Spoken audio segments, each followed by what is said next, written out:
Hey honey buns, it's me Jenny. Welcome back.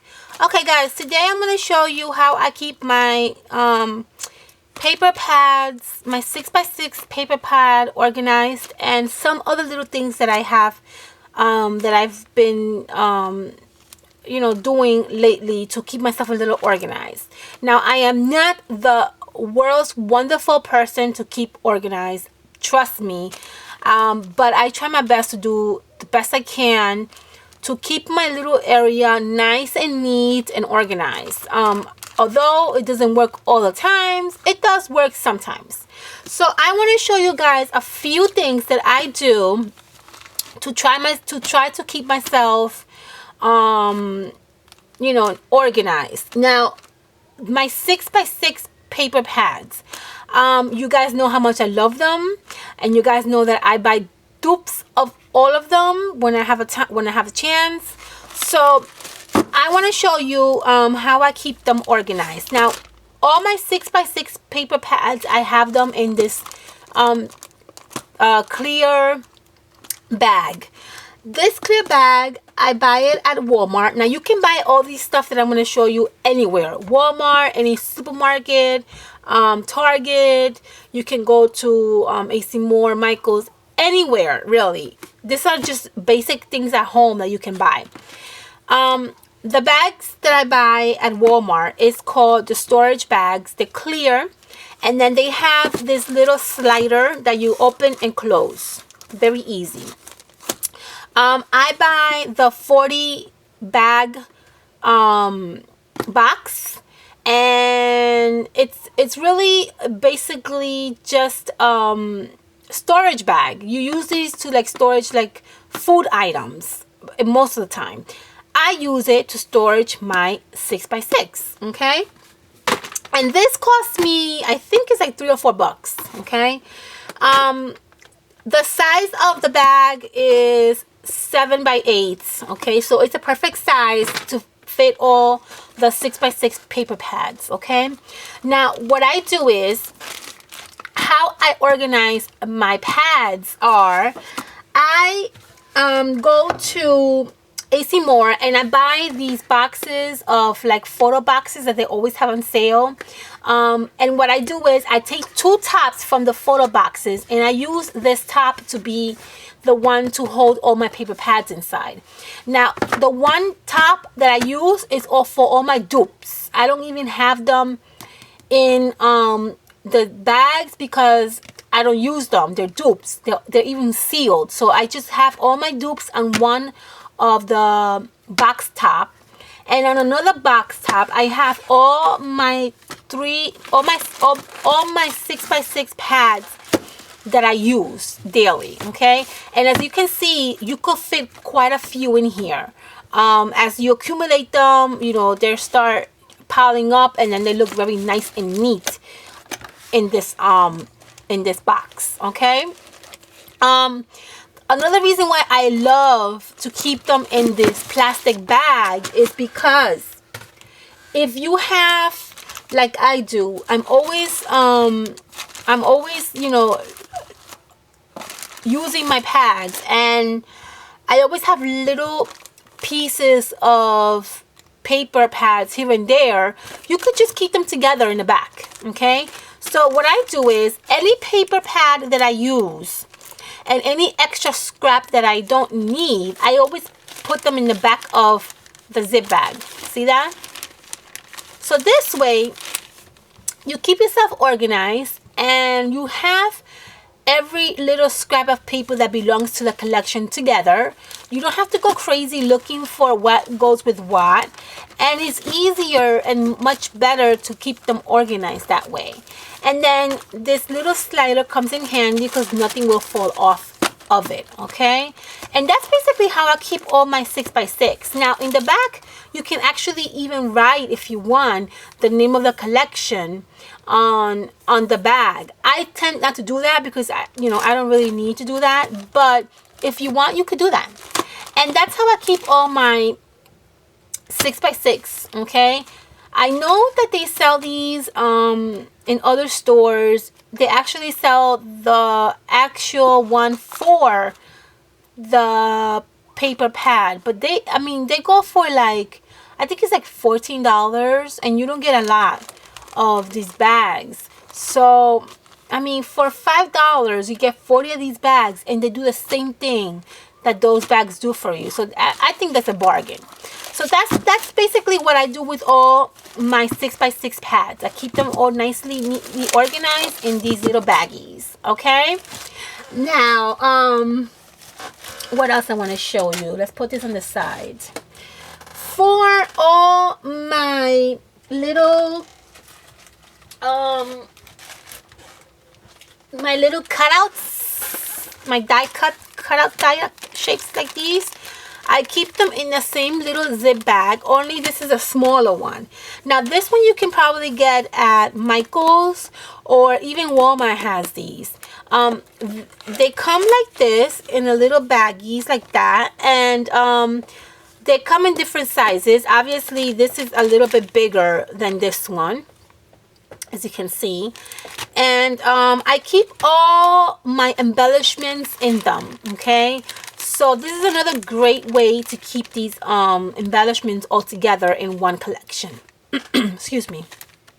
So what I do is I put them all in these little cute little baggies. Okay, and then I keep them all together by collection like this, and then I put these in like a little basket.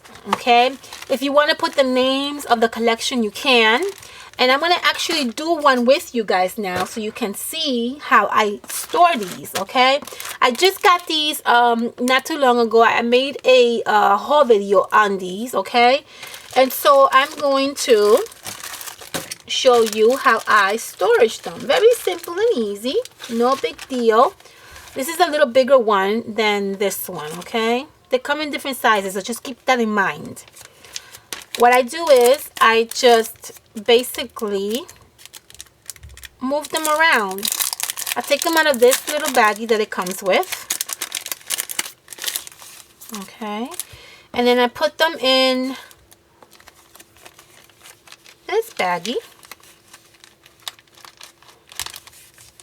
just like that. And you make sure you put every single little die cuts that you have, okay, because you don't want to miss anything. At least I don't. I want to use every single one of these. Okay, little hearts, some more hearts in here. Okay, so you just transfer them from one little zip bag to the next. Very simple and easy. Okay, and this way you can use them. You know where they're, you know they're handy. You know that you're not going to run the risk of losing them. And that's basically what I do. Now, what I do is I tend to take this part over here, take it out of the bag, and then I tend to put it in the baggie, because what happens is I want to keep these collections together, and if I want to remember the name of this collection, at least I know what it is. Okay, hold on. So I try to keep all these little cardboards that come with the actual collection. I try to keep them all together. So what I'll do is I'll put this in the back, just like that. So this way I remember what collection these are from, if I ever need to remember. See? And that's all you do. And that's all I do. Keep them like that. Have the name of the collection like this. You could even have the name of the collection facing inside to make it more prettier. We can do that. Here, let's do that better. Have it this way so it could look much more prettier.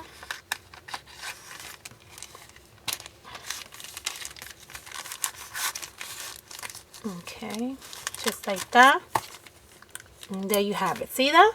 And that's it. That's all I do with all my die cuts.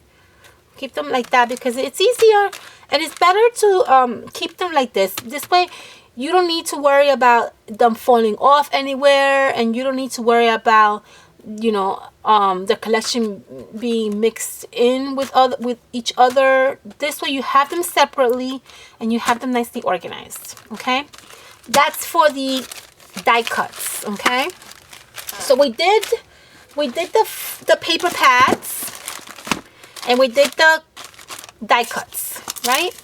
All right, now another thing that I want to show you guys is for what I do for my glitter. I keep most of my glitter in little containers like this. Okay, this is a container that what came in here, jelly, a little jelly glass container, and I like to keep all my glitter in these little tiny containers, as you can see. These are excellent for glitter because the container is tiny, it's not that big, and you can see, you know, what you're looking at because it's glass, and it's very convenient, and they look very pretty, decorate, like they're cute, and they look cute. Oops, they look cute on top of your shelves. Okay, so if you have these little glass jelly bottles, don't throw them out. Clean them out and use them for storage. These are really, really good for storage. Okay. Another thing that I use for storage, which is something that I guess you guys may, if you're younger, you probably don't know what these are. But if you're older like me, then this probably comes into handy. Okay, these little containers are actually what films used to become. Back in the days, back in like in the 80s, the films, like the camera films, used to come in these little containers. And then, and so my mom, who collects everything, had a bag full of these little films that she never used because obviously we don't use those films anymore, right? And so I told her, what are you doing with these little bags of films? And she's like, I don't know, I had these for years and I was going to throw them out. And I'm like, wait a second, don't throw them out. I can actually use the little container. And she's like, what are you going to use that for? I go, well, I could put everything. I could put, you know, glitter. You could put small little buttons. And so what I do is I use them for all my die cuts. So these are my little die cuts. I use my Martha Stewart puncher, and I cut out some of these little birdies and I put them in here to keep them, so when I need to use them for anything, I have them there. So if you guys have a mom like me who saves everything and doesn't throw anything away, and you have these lying at home, these are also wonderful to use as storage. Okay, and then you can name them if you want to name them, like put a label on them and put, like, you know, die cuts or buttons, sequins, whatever you want. Just a good idea. And you probably have these at home running around, laying around, and you don't even know, you know, how to use them. Well, there goes one great use out of them, right? Okay, the last thing that I want to show you is these little containers that I'm sure you guys know about. These are actually beads holders. They usually for beads, like, you know, jewelry making. I like to use these to put all my little embellishments in, especially for all my brass. I'm trying to, I think I have a decent amount of collection of brass, and so I wanted to keep them all together. And so I'm using this to keep all my brass together. So I have these little tiny ones that I just got not too long ago at Michael's. These little glittery ones, and they're so awesome. I also have these pretty ones right here. Okay, they're really pretty brass, and just little other knickknacks that that I can use for my card making. But this little container is also very good to store little tiny little embellishments. So don't think that this is only for jewelry making. You can actually put anything in here. As long as it fits in here, why not? Put it in there. Okay? And another thing that I wanted to show you guys, the last thing that I want to show you guys is don't throw away your jars and your any jar that you have, like any spaghetti jar or sauce jar, vinegar, whatever. This one is a mayonnaise jar. Don't throw them away. They're fantastic to hold, you know, little stuff in. I have a collection of jars everywhere in my house. I keep them for everything. For example, I'll keep this jar is only for all my brushes. I just put a little cute little ribbon around it, and it looks very decorative and very pretty. I also have, let's see here, I have this jar for all my buttons. I have tons of jars like this for my buttons. I never throw away any of my jars because I know that they're very useful and they come handy. Okay, so don't throw away any of your jars. Make sure you use them, recycle them, and make use out of them, because eventually you will most likely use them for something. Okay, that's it, guys. That's basically, it's just a short little video to tell you how I keep myself a little bit organized. Not too many things, but just, you know, little things that I'm hopefully that it would help you guys, and it will give you some ideas on how to eliminate all the messiness in your office or in your craft room. Okay, I hope you guys like this video. If you guys have a video with some great DIY storage solutions, please link it at the bottom of this video. I love to watch those videos and I love to get ideas from you guys. Okay, so I will see you guys soon on my next video. Have a wonderful day, my honey buns. Bye.